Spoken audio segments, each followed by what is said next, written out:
Well, things are changed a lot. The reality changed a lot. Feeling as a human being, as a person, will changed also. I look at things a little bit with a different perspective, and of course, the age. We wanted to talk to you about, well, of course, who you are today, because we have noticed that you are here as a CEO. I understand. Yes. And then connected to the building business, as I understand it. That coming from IDF to Yeah, Northern. Well, actually, I retired in 2016, so it's, the IDF is history. In Israel, things move really fast, so you can move from one career to the second career to the third career in an instant, in a blink of an eye. That's how it works here. yeah. It's a very dynamic country. Everything is dynamic. So since I retired in 2016, I already succeeded to be a CEO of a private company importing cement from Turkey and Cyprus to Israel. Okay. I completed. Then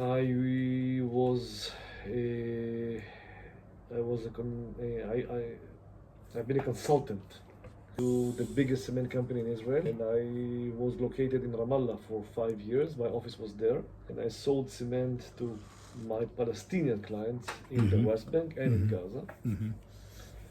It was after I came to Norway to MIFF. So then actually I gained experience. Yeah. Those 4.5 years, almost 5 years, were to me equal to what I gained at the IDF. It's for the first time that I sat with the other side and I wore the other shoes. I drove Palestinian cars and being checked by the IDF, like the opposite. Really? And different experience, and what I saw and actually experienced with my legs is from Hebron to Jenin every day, 5 days, 6 days a week, with my Palestinian colleagues and friends. Yes. I can still call them friends. Yeah. Oh, the cool. ones in the West Bank. No, it's not, of course. This is what was changed with me. My best friends today are from Ramallah, a Christian family and a Muslim family. I used to have friends in Gaza, no more. I have only people that I know. Yeah. That's all. This is the change that October 7th actually created. So, and then after those years, I also gave a year as a consultant to the Ministry of Intelligence, leading an initiative of connecting a railway from Haifa port to Jordan and Mafraq. And the idea was that all the goods from Europe will land in Haifa by a train to Jordan, and from Jordan to the Middle East. And the idea was that Jordan will become a hub, making an income of $400 billion, so Jordan will be stable. Because we as Israel need Jordan to stay stable, because Jordan provides Israel strategic depth. And this is exactly what Egypt was supposed to provide Israel, strategic depth. It's like if you follow my interviews in Arabic, not in English, debates that I did during the war with Egyptians, one of the things that I told them during those debates, and they were in shock, and then we had a huge argument, almost a fist fight, but it was on TV. We cannot. The October 7th massacre, that Hamas is ISIS. For me, they flattered Hamas. It was a huge compliment to compare them to ISIS, because I think and I know that they are worse than that. And let me tell you why. If we will talk about a short timeline, so let's go back to Egypt for a minute. There was Mubarak, who used to be the president of Egypt, and then there was El Tahrir Square. I would say riots or revolution or coup, and then elections, and then the Muslim Brotherhood of Egypt won the elections. And they led Egypt, Morsi, the regime of the Muslim Brotherhood in Egypt. Those years they hugged Hamas, supported Hamas, and actually implemented the three monkeys policy. I don't see, I don't hear, I don't talk. Like this monkey. This is the policy. This is the very famous policy in the Middle East. I don't see, I don't hear, I don't talk.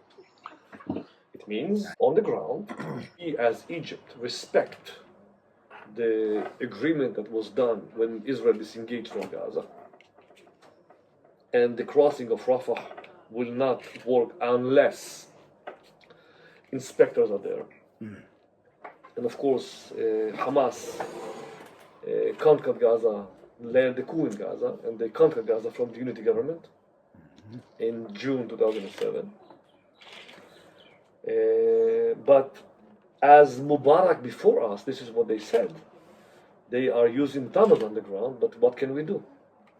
We are trying to deal with that, but it's impossible. Exactly like the previous regime that said we are trying to do our best, but it's impossible. But actually, unofficially, using the three monkeys policy, they allowed Hamas to operate 1,000 tunnels underneath the border. Oh. And Hamas taxed the goods that entered to Gaza, and they made an income of $30 million a month. Now, have you ever heard about the $30 million that Qatar brought to Gaza every month? We have Yes. heard something about the money Yes. coming in. Why Yes. 30 million? Yeah. It's the same 30 million that they used to tax when they operated the tunnel. Why 30 million? And then came Sisi. Sisi did a great job with the tunnels. He succeeded to stop a lot of them. He destroyed houses in Sinai. He created a perimeter. He destroyed more than 2,500 houses. Ah, you don't know. Nobody talks about it. It's not a small shelter or a small, tent in the West Bank that the whole world shakes when the IDF destroys it. It's 2,500 houses. And nobody talks about it. Nobody mentions it even. Why? Because it's Egypt. Is that why? I'm just asking. I don't know. I'm just asking. By the way, that's fact. Because you can open satellite pictures and you can monitor. Okay, it's there. It's not something that nobody knows. It's like the same thing that the whole world is doing with Gaza. Okay, they use satellites and you see how many houses the IDF destroyed during this war. You can do the same thing with Egypt. How many houses the Egypt destroyed since 2013 when Sisi won the elections in Egypt. Then he had to deal with ISIS in Sinai. Sisi, we all know that. The gangs in Sinai swore that they would be part of ISIS. By the way, it's all over the media. You can just Google it. It's in Arabic. Sorry. So the gangs there swore to ISIS and they fought the Egyptians. They even butchered 200 Egyptians in the mosque in one of the towns in 2014, I think. It was a huge event. And then Sisi succeeded to fight back in Sinai. Rumors that a certain country starts with an I helped him. I don't know, maybe. Nobody knows, but he did a good job. Many Gazans that were disappointed from the vision, the policy, the narrative that Hamas and PIJ, Palestinian Islamic Jihad, led in Gaza, left Gaza and joined ISIS in Sinai. And they also been part of this organization in Sinai. By the way, one of them is a very famous guy, Yahya Sinwar's nephew, that left Gaza, joined ISIS. There are pictures of him with ISIS flag, with a beard and everything, and he was killed by the Egyptians in Sinai. See. A story that was all over the newspapers. So it's just an example. Hundreds of Gazans left Gaza and joined ISIS in Sinai. So when the Egyptians succeeded to, I would say, to reach to understandings and to clean Sinai from ISIS, it's not that everything is clean. Many Gazans went back home. They did. What is home? Gaza. Now, if you check my social media in the Instagram, I published it. If you Yahya Sinwar, okay, is an example of the intervention between terrorist organizations, okay? He was a former Hamas terrorist and died recently in Sinai as an ISIS terrorist, okay? This is something I published then. Then I completed the post by saying already then in 2022, March 31st, 2022, Hamas is ISIS. Okay? Yeah. It means if I knew that in March 2022 that Hamas is ISIS, so what actually invaded into Israel in 2023 is something worse than ISIS. Because in 2022 they already melted and became as one. It means Hamas radicalism, Page radicalism, actually had to be those former Hamas supporters that became more radical, came back to Gaza and actually melted with Hamas. And they radicalized the situation in Gaza, the thoughts, the philosophy, the theology. Okay, so when people say Hamas is ISIS in 2023, you flatter them because they were already ISIS in 2022. And I would prefer to use a different name. I would take something evil from the Bible and actually glue it to that. Now, I was not surprised from what they did on October 7th. You were not surprised? No. No, I was not surprised from what they did. Burn, rape, kill, butcher, slaughter. Right. It's not something that I was surprised. I saw those things in Gaza a long time ago. I remember the same things that they did to each other in Gaza. When I used to be a young officer in Gaza, I found bodies of Palestinians and what they did to each other. It's not something that I was surprised from their cruelty. I was surprised from the scale, from the numbers. It's not one event a day. It's not 2 events or 5 events a month. It's not 100 people that did it to 100 people. We are talking about 7,000 people, 3,000 Nukhba terrorists, another 5,000 civilians that entered and did all those atrocities in one day. The scale is unbelievable. How can people hate? How can people be cruel? How cruel can they be? You know, I heard stories that are far away from my imagination of what they did to women. Okay? A trigger alert, I have to say it. I heard testimonies of people that saw it, of a woman that was raped by 25 guys. And while doing that, they cut her breast and played football with it. Yeah, we have heard. And then shot her between the legs. Yeah. There are stories that are still not published. That in Nova site, how many guys were found tied to a tree and their pants were down. Now you can imagine what they did. And then with a bullet in their head. Or they had to cut something and to stick it into their mouth. I saw those things in Gaza. Not surprised, but this is what they did to our boys and our kids in a large scale. Like a system. It means the incitement, the cruelty must be so deep, so big, so high. And it's not that 1,100 people. You know what? If 100 people would do that, I would say, okay, this is the minority. A small scale of rotten apples, and that's all. Right. We are talking about 7,000. 7,000 people. It's not rotten apples. Yes, you can say 2 million people in Gaza, and 7,000 is nothing. But you know, if you take any society, any community, and you look at children, women, elder, and you look at the percentage, what is left? That's a huge number. And all of them, from 62 exits, to all the kibbutzim, to all the towns, it's planned. It's pure evil. How evil can it be? You know, even an animal kills you faster. So it's not humans, it's subhumans. I have no other explanation to that. This is why I was the last mayor of Gaza, the only IDF officer that there's a kid named after me in Gaza. I was about to close a deal with Gazans before the war to import cement from Egypt and to sell it to Gazans, to the West Bank and Israel. I'm happy that it failed eventually. Yeah. And I saved personally 5,000 people in Gaza during Protective Edge when I negotiated the ceasefire in Sajaiya. As a medic, I saved people with my own hands in Gaza as a young officer. Mm-hmm. And something happened to me. Mm-hmm. When it comes to Gaza, I feel nothing. Now, if I say that, somebody that invested all his career to work with Palestinians, Yeah. what will people who don't know that? So it's not me. I know it's not me. As a human being, it's not me. And I need to check myself. I need to see how can I be better in the future.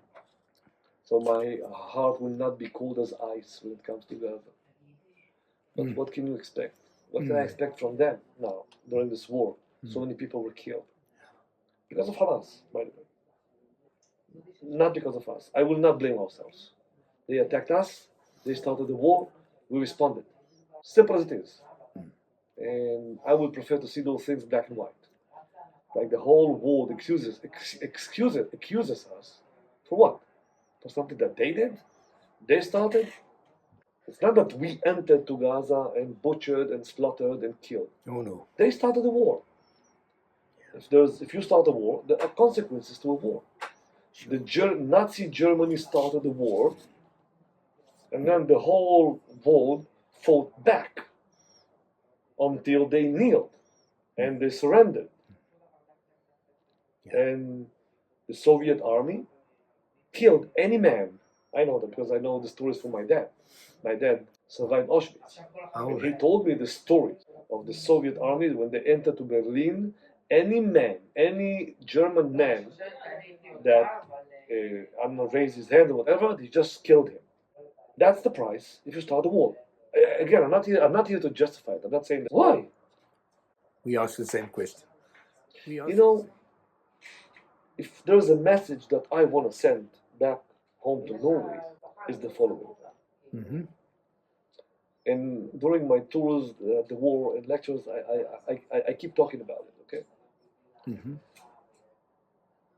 Hamas succeeded in a very smart way. By the way, they did a great job. I have to flatter them.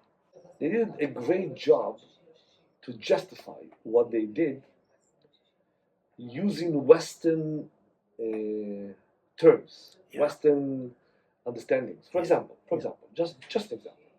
In the past, they used elections. Mm-hmm. Guys, what do you mean elections? Elections, it probably will be done through, I would say, democratic parties. Okay? Yeah. So in democracy, I can understand elections. But in the Palestinian society, when there's no democracy, what do you mean elections? It's for the West to get used to words that the West would love to hear. Oh, this is an entity that are going to elections, so it's okay. Then they also used another word that the West loves, okay? Resistance. For years, they are the resistance. Now let's go back to Second World War. The French resistance. Oui. The moment you use resistance, your heart goes to them, okay? You immediately vote, prefer, justify the ones who resist. And this is what they did. So when you lead an invasion October 7th, it's okay to do that because you are the resistance of something really bad. Right. Okay? And we are falling into this trap again and again and again. Let's add another layer to that. I'm Hamas. Okay? And I plan to invade into your country. I will prepare myself with weapons. Did a good job from Iran, Sudan, Egypt. Hand grenades also, TNT also, RPGs also, 4-on-4 vehicles, not from Israel, through Egypt because it's not allowed from Israel, all from Egypt, all the Toyotas. Okay. Now I need also to understand that I will invade, first wave, second wave, I will kidnap people and I will go back home to Gaza, right? And then probably the IDF will react back. They will start bombing us, and they will start they will draft a reserve, and they will enter to release the hostages. I know that as Hamas, I plan my wars, I plan the response to know exactly how to be prepared for that. So Hamas decided to prepare everything except one thing, except logistics. Why? Because they know this is how we did it in the past. In any future war scenario, who will supply the food to us as Hamas? Israel. Right? Yeah. In any future war scenario, we will need to fuel our Toyotas. Who will supply the fuel to us? Israel. Why? Because there were 4 rounds of escalation before this war. And each round of escalation, at least I've been there in 2, active. Yeah. And my mission, my job was to do one thing, to make sure that humanitarian aid and fuel will be escorted into Gaza, enter to Gaza, so the people of Gaza, the innocent people of Gaza, will have food and fuel. They need the fuel to operate the generators because of the energy crisis. If they will not operate the generators, they will not have water. Okay, and we did that.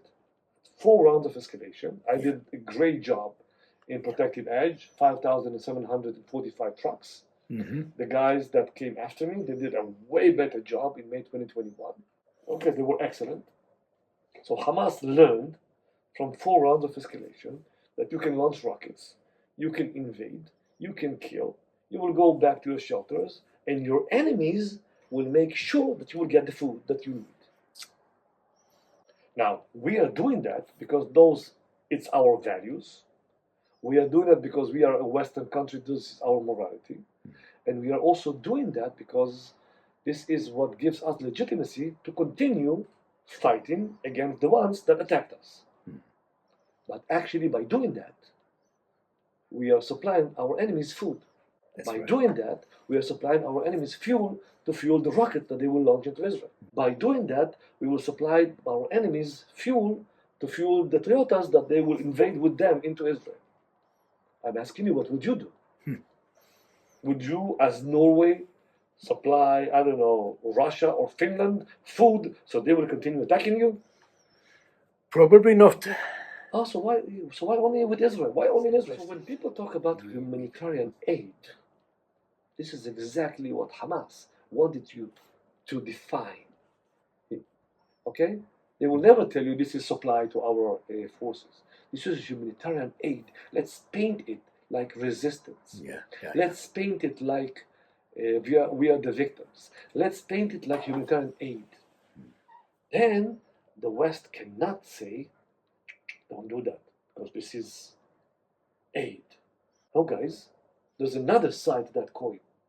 This is supply that goes to Nukhba terrorists. It's diesel that is being given to terrorists to launch rockets against civilians. Why nobody shows that this way? Let me comprehend. What is the consumption? The whole state of Israel talks about consumption. I know that this is going to be used as an evidence against me, but I'm one of the people who I've been part of this conception. And unfortunately, I also created that in the West Bank, and it was adopted into Gaza. How many Palestinian workers worked in Israel until the war? Do you know? 2 days before the war, October 7th until October 5th, 17,500 workers from Gaza worked in Israel. This is something that Israel actually agreed to give to Hamas. So Hamas will stop the riots on the fence, and to stop the riots on the fence, we authorized the workers to work in Israel. By the way, I was shocked when it was authorized, because for me to authorize the workers from a terror entity in Israel was only if there will be peace between us and them. and not as a price for something. But let's translate it to money. Okay? Yeah. If you were lucky to get a job until the war in Gaza, you would be paid 25 shekels a day, less than $10. If you were lucky to be one of those 17,500 workers, you will be paid 450 shekels a day. Mm-hmm. Okay. Now let's calculate that. My math teacher died when I was 12, but I know how to calculate.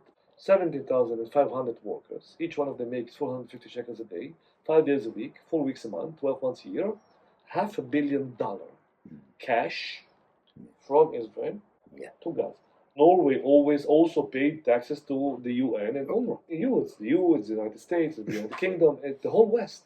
Actually made sure that 1.2 million refugees, and now the numbers are only growing every year, okay, because nobody dies in Gaza. Okay, they live forever. It's 1.2 million refugees, and the numbers are growing. Budget of UNRWA grows from your taxes, so they will feed them and they will provide them free education, free healthcare, okay, because they are refugees. And what about all the aid that they got in Gaza? The Norwegian government, from JICA, the Japanese, from Germany, KEFW, JTZ, from the United States, US Aid, from the UK, UK Aid, okay, NGOs, Doctors for Peace, Bridges for What, I don't know, millions. You know what? Let me present you how it looks from Gaza. I would be Hamas, the Minister of Treasury. I will do the following. Who will pay for water, electricity? It will be the PA. That's my budget plan for the following year. Okay. Who will pay to the fishermen? It will be JICA. Who will pay for the salaries? It will be Qatar. Who will do that? It will be UNRWA. Who will do that? It will be USAID. Who will do that? It will be JTZ. Who will do that? It will be the World Bank. Okay. Who will do that? The WFP, WHO. So if I'm Hamas, and I'm the sovereign entity in Gaza, and I'm responsible. But the whole world will pay for my responsibility. And this is what Hamas used against the dumb Western world. Because they used us to pay for all their needs, and all the money that they made, they could invest it inside Gaza and make heaven out of Gaza. And instead of that, what they did, they built tunnels, they smuggled weapons, and they filled their pockets with money, because what we found in Gaza is huge villas with swimming pools when people in Gaza have no water. Khaled Mash'al sits on a fortune of $5 billion. Hania, the guy with the headache in Tehran, sat on a fortune of $5 billion. And the whole world continues sending aid to Gaza because they are masters of holding the stick on both edges. We are the heroes, and a minute after that, when you hit them back, we are the victim. That's the thing. And we are always playing into this is the honey trap of Gaza. It's more than just people. It's people that are being used as human shields, but also as a humanitarian shield. Okay? And the ones that are suffering are the people. But when you're saying the people, let's talk about the people. Okay. How many people live in Gaza? I had a tour today, diplomats from New York, and I asked them how many people live in Gaza. The answer was, by the way, given by a Jewish guy from New York that escorted them, and he said 2.4 million. I said, oh, really, 2.4 million? Would it surprise you if I would say less than 2 million? He said, yes. How do you know that? Okay, I'm not a magician. I'm not Jeremiah, the prophet, okay? I use interviews given by the Palestinians. I use data given by the Palestinians, okay? Surveys. So I went back and I Googled Gaza 2020. It said in 2020, 2.1 million people in Gaza are about to be left without a drop of water. Who said 2.1? Not me. The UN. Okay? Since 21 to 26, 25, let's say another 200,000 people, kids were born. Okay. Now let's go into the details. The Palestinian Authority published reports that since Hamas coup in Gaza in June 2007, 200,000 people left Gaza through Rafah crossing. numbers given by the Palestinian Authority in Egypt. It's not my numbers, it's their numbers, right? So the numbers went back to 2.1 million. Mhm. How many Gazans left Gaza during the war to Egypt? You will say 0, right? No. Okay, how many from what you know? 40,000 I've heard. Okay. I heard an interview Mm-hmm.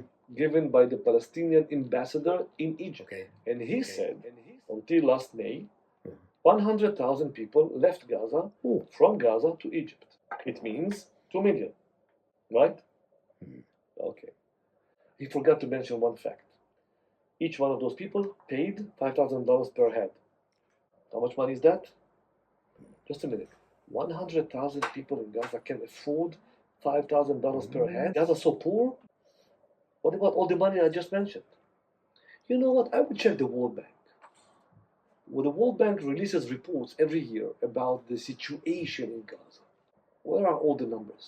He forgot to mention that? They just missed a 0?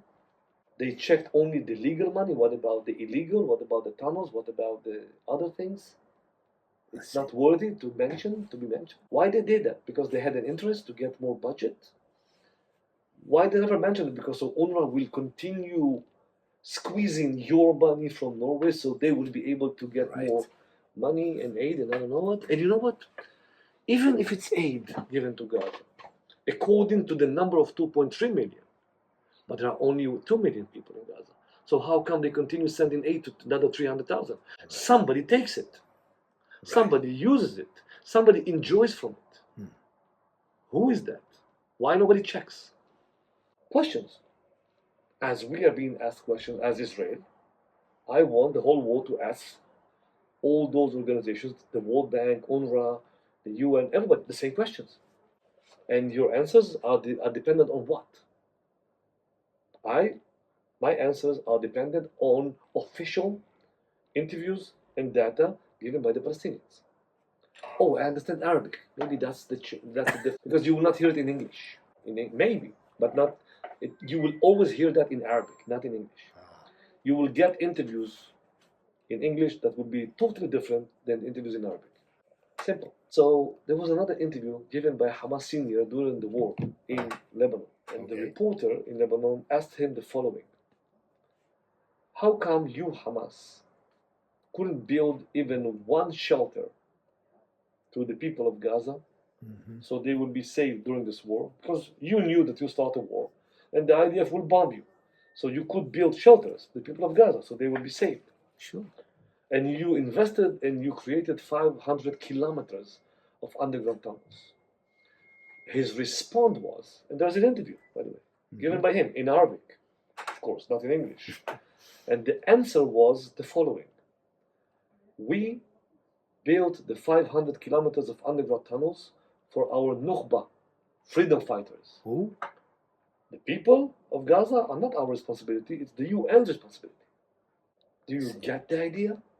We as Hamas are responsible for the resistance, for the fight for our rights, but the people, it's not our problem, it's the UN. They will deal with that. It means you, Norway. What about their responsibility? Why nobody demands it is your responsibility to feed the people of Gaza? And if not, you will not get $1. I will invest a third, you will invest 2/3, or the opposite. It's a win-win situation. Nobody demands that. No. So are we all still inside the conception that Hamas succeeded to create, like a honey trap, using our values as the Western world, our morality as the Western world, using the people, sacrificing the people for the cause?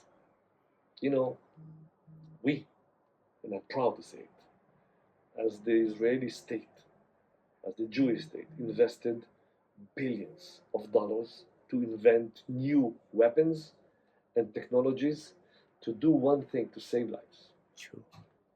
They used millions of dollars. I just used the numbers, I gave you the numbers, to invent weapons with one goal: to let us take lives. I don't care. We built shelters, they never built it. Is it the problem of cement? No, I used to sell cement. They could do that. I know the names, by the way, if they want some help from me. So are we naive? Are we maybe caught in our Western philosophies? Unfortunately, or the message, first of all, the message that I want you to take back home to Norway: stop being naive. Please stop being naive. You want to give, no problem. But you make sure that the money goes exactly to what you donated the money for. No problem. If you want to be a human being with a good heart to help the other, no problem. You give. But you make sure that any dollar that you give is inspected, and you have boots on the ground to make sure that if you donated for a bag of flour, that the bag of flour will reach the family that needs it. Otherwise, it will be taken by Hamas. And this is what is happening. Because if they have no money, they take the aid, and the aid they confiscate. And this is how they recruit new terrorists. Because they cannot pay them with money, so they pay them with goods that are actually donated by the Western world. And the circle continues. And in the West Bank, the process that they are going through is exactly what I told you in Norway when I gave you the lecture. I think that the last slide was, we are expected to be in a Palestinian civil war, and we are about to get there. And why is that? There are two narratives led by the Palestinian leaders the last 30 years. The first one is the narrative led by Abu Mazen, Mahmoud Abbas. And he said, and he is a brave leader, and he said, we did a mistake in the past that we adopted violence with Yasser Arafat. It's about time we change our ways and we say no to violence, and we will use the Western tools, the legitimacy, unilateral steps at the UN, national pressure, and he did that, by the way. And what did he achieve? Did he achieve something? Since 2004, the last time that they had elections for a president, he holds the chair so hard, and I'm sure that until he will leave us naturally, or somebody will help him, he will continue holding the chair. But what did he achieve? Guys, Google it. What did he achieve? Did he achieve something? People look at him and say, you achieved nothing. Your way is the wrong way. You are corrupted. And we have no trust in you.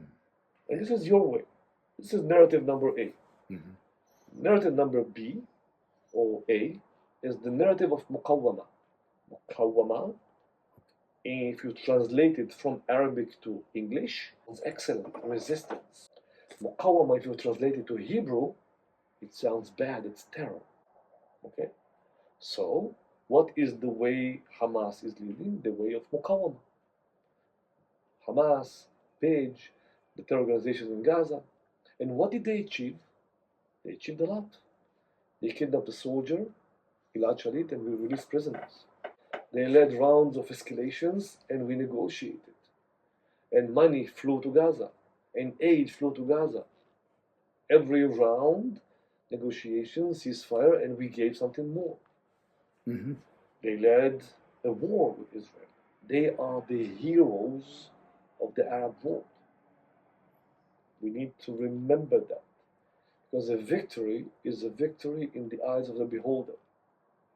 I have a whole lecture about it, by the way. A victory in the eyes of the beholder.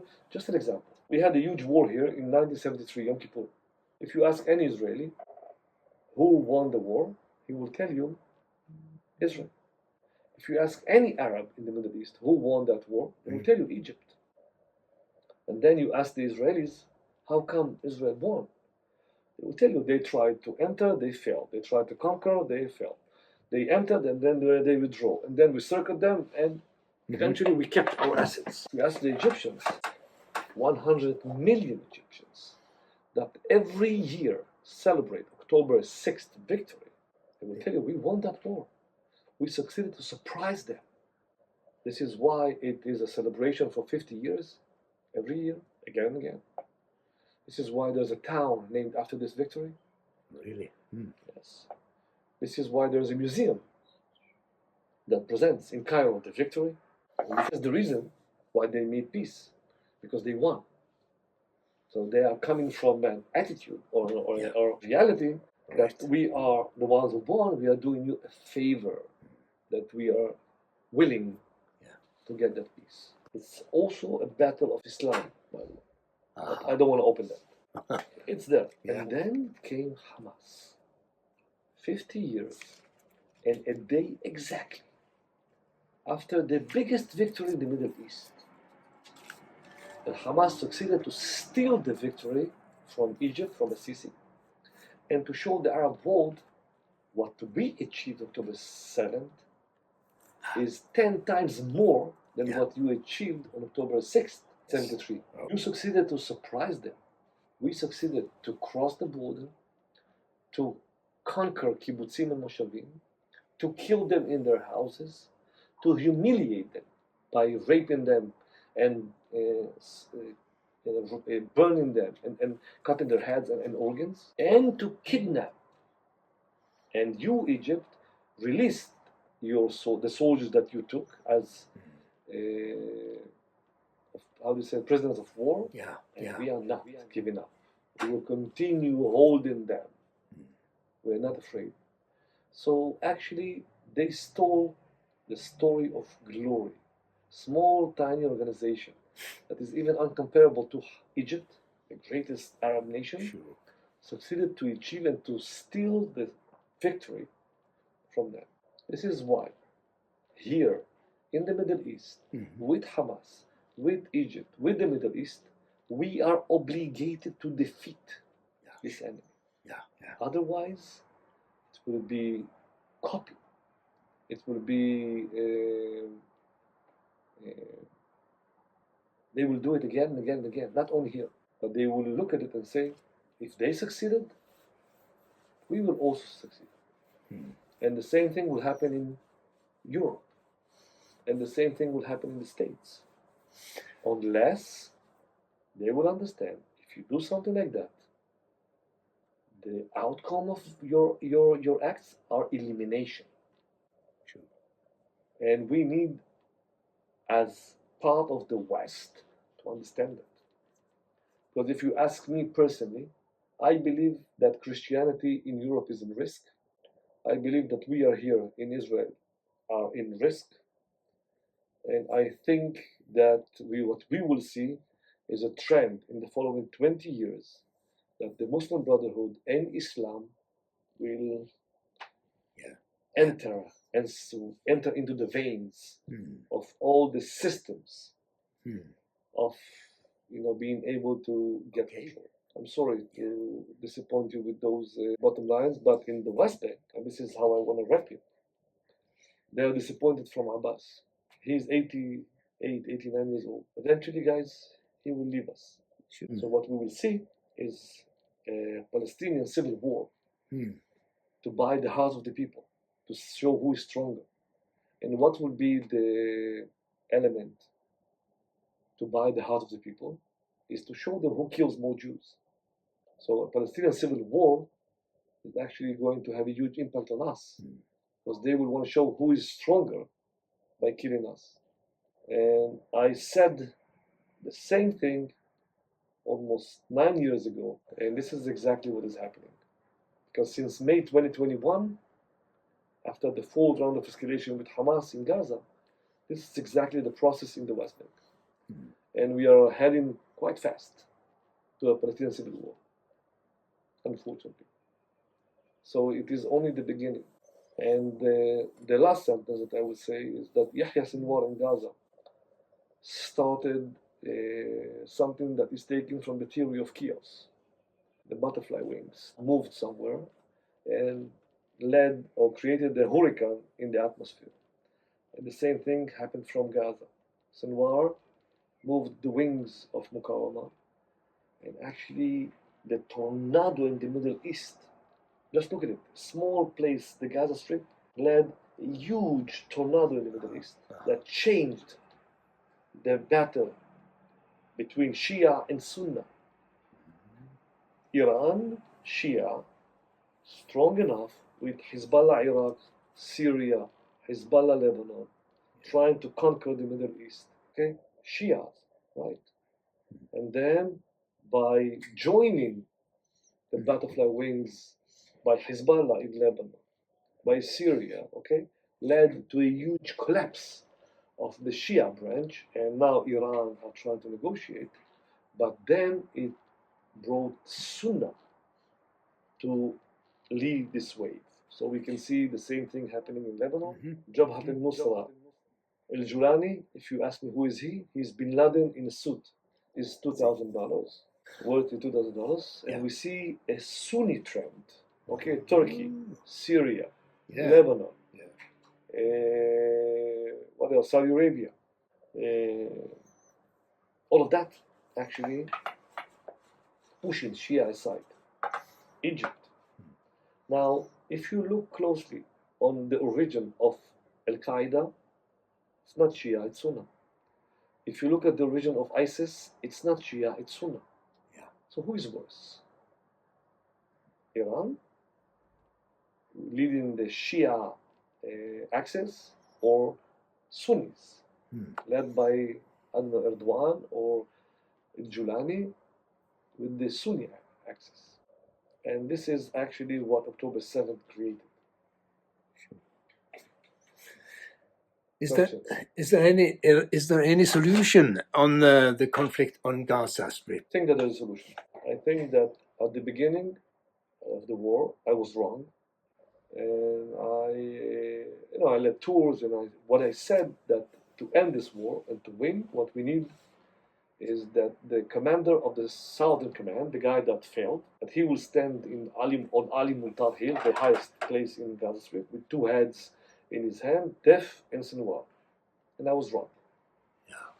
And then I said, what we need to do is we need to stop all humanitarian aid, and this will bring us the victory. Honestly, I was wrong again.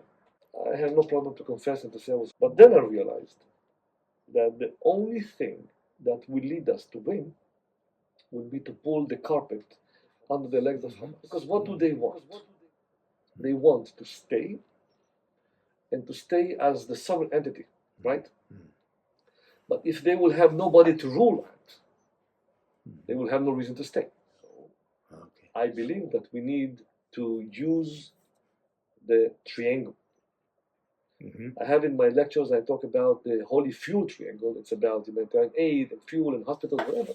I want to put it aside, but the triangle of victory. One is IDF pressure, stronger than what is happening right now. Two is to stop humanitarian aid at all. Three, save people as much as you can. Gazans. I know it sounds weird. What we should do, if you will just calculate all the money that was given by the Western world and the UN and the EU to Gaza during this war, we will just take all that money. And with Egypt, instead of closing the gates of Gaza in a smart way, because what Assisi said, I'm going to close the gates so I will not help your enemies to lead another Nakba. It's a lie. In Arabic, what he said means, Gazans, you stay in Gaza and die. Okay, that's the translation of what he said. But we understand only English, not Arabic. So the solution is, with Egypt, with the Western world, with the Arab countries, we all need to save lives of Gazans. We need to build temporary neighborhoods in Sinai that will be circled with fences to make sure that nobody will immigrate. They will stay there. We can provide them caravans, air conditioning, electricity, water, healthcare, mosques, with the same money, by the way. You know what? Israel will pay for it. It's realistic. It's realistic, and I will tell you why it's realistic. Because everybody demands that we save lives. I have a brilliant idea to save lives just like that, by the hundreds of thousands. Not one, not two. I can save 2 million people of Gaza.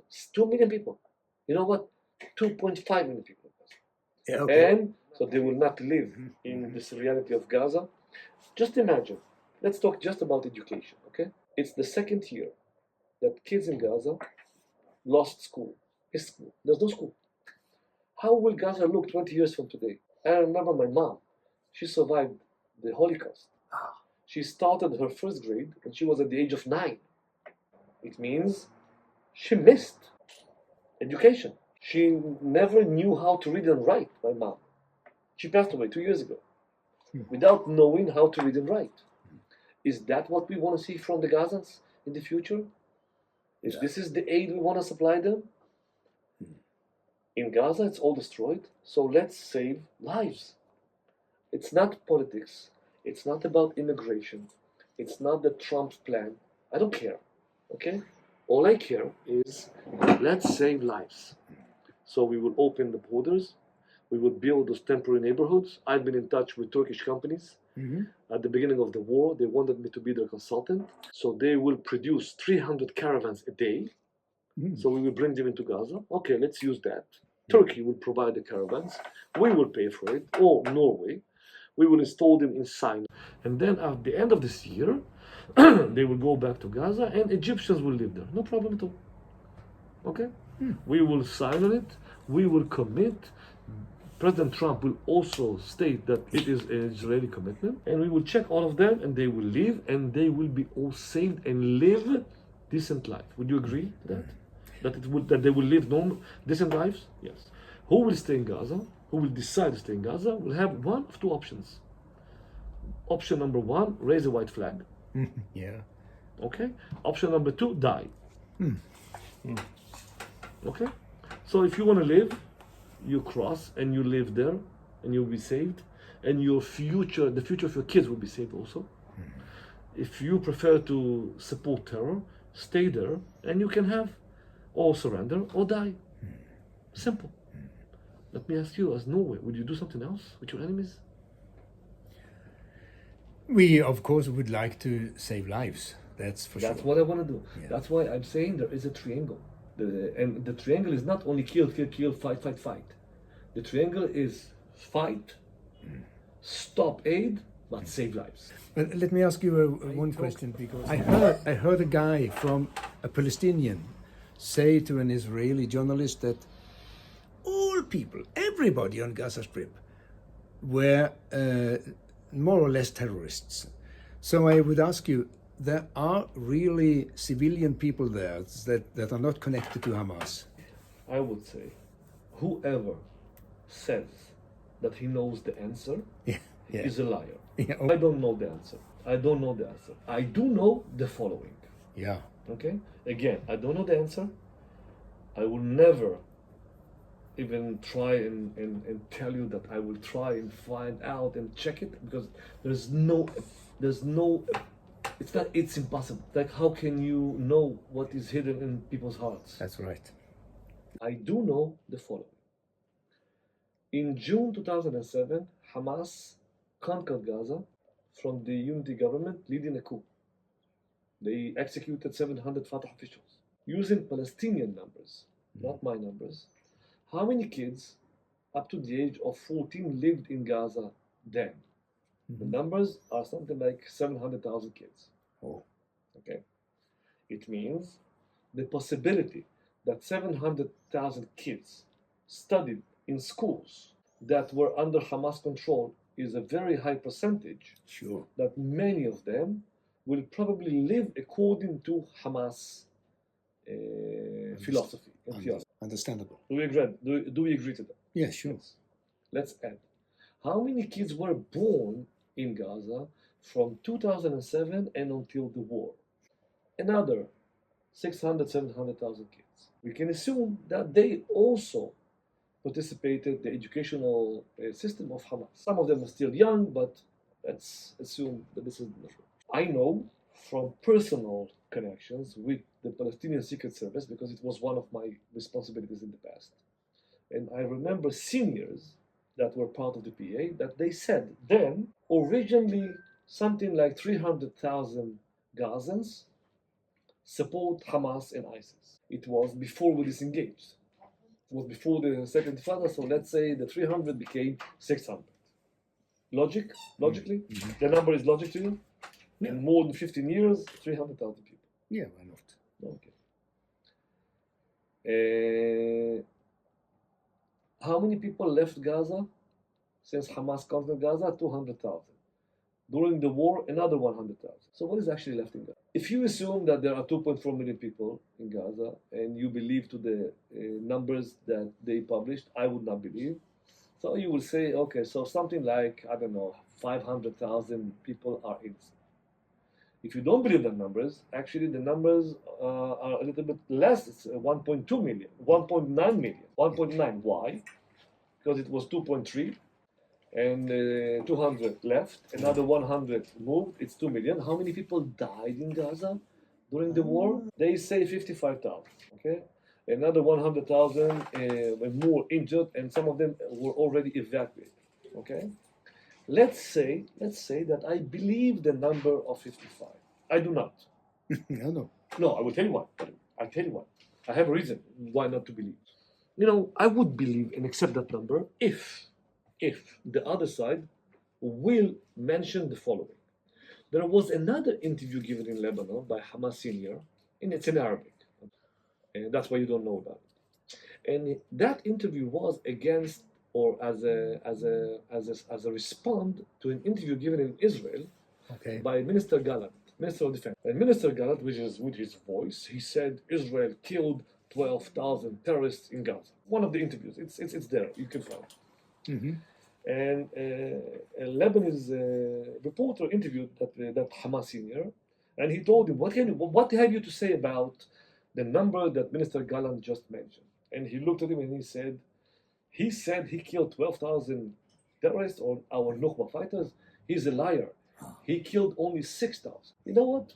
Okay, I would expect Hamas to publish the numbers and to say Israel killed 55,000 people in Gaza. 6,000 minimum are terrorists. Have you ever heard that? All the numbers that they published, only civilians. Only civilians. How can you be so naive and believe the numbers? Like, what about official interviews given by your seniors? They are liars? Is that what you're going to say? So I would expect you to say, that interview was a lie. No problem. Have you ever heard somebody from Hamas saying about his leaders that they are liars? No. I'm just raising as a question because I have a lot of questions. What is the number? I don't know. And if somebody says that he knows, you can tell him from me, he's a liar. Because nobody knows. I see. And guys, what's wrong? When we started to fight back, now you are victims, now you don't like Hamas. What? So I don't buy it. No. I don't buy it, I'm sorry. And I don't buy it because I know that if Hamas will decide that it will not happen, they will just execute few guys and that's all. And this is what they did during the war. Serves Hamas goals, again, to create a conception in our heads that there is a huge desire in Gaza that they will leave because that will probably shorten the war because it will bring Israel to the table with hope that something is about to change, so Israel will stop the war. So I don't believe that. Would you think that there will be a two-state solution sometime here? No. Well, until the war, till October 7th, we were already in the reality of a three-state solution. The state of Gaza, Hamastan, the state of Fatah in the West Bank, becoming Fatahstan, and the state of Israel. If you go to the West Bank and you see how the settlements are located, the western bank of the West Bank, the eastern bank, and the corridors, so many Palestinians will tell you that only in the West Bank it's a three-state solution divided. So it's already 5 states. Now, do you think that Gaza can be part of this Palestinian state? I don't know. Because they hate each other more than they hate us. As I told you, they are about to start a civil war. So a Palestinian state with who? A one-state solution? I will be against it. I'm a Jew. I'm Israeli. I'm a son to both Holocaust survivors. My dad survived Auschwitz. My mom survived the Tizia camp. I came to Israel and I joined the IDF. I defended my country for 30 years in service. Another 4 years in reserve. I have 3 kids. My 2 daughters served at the IDF. My son still serves at the IDF, and I will never accept a one-state solution. Because I will never accept a possibility that if a Holocaust will happen again somewhere in the world, at least there will be one place on earth that we can exist, and it will be a Jewish state. It will be a Jewish democracy. It's not that I'm racist. It's not that that I have something against my neighbors here. Mm-hmm. I'm ready to live with them peacefully under a Jewish democracy. Meetings in Stavanger, Palestinian people coming there, and they always shout, "From the river to the sea." We will not exist. You see, it means no existence to you. What we are saying, live with us in a Jewish democracy. This is the two approaches. I don't see that happening, unfortunately. We are very happy that we could spend time with you and meet you at all. My pleasure. We have got a lot of information to bring home.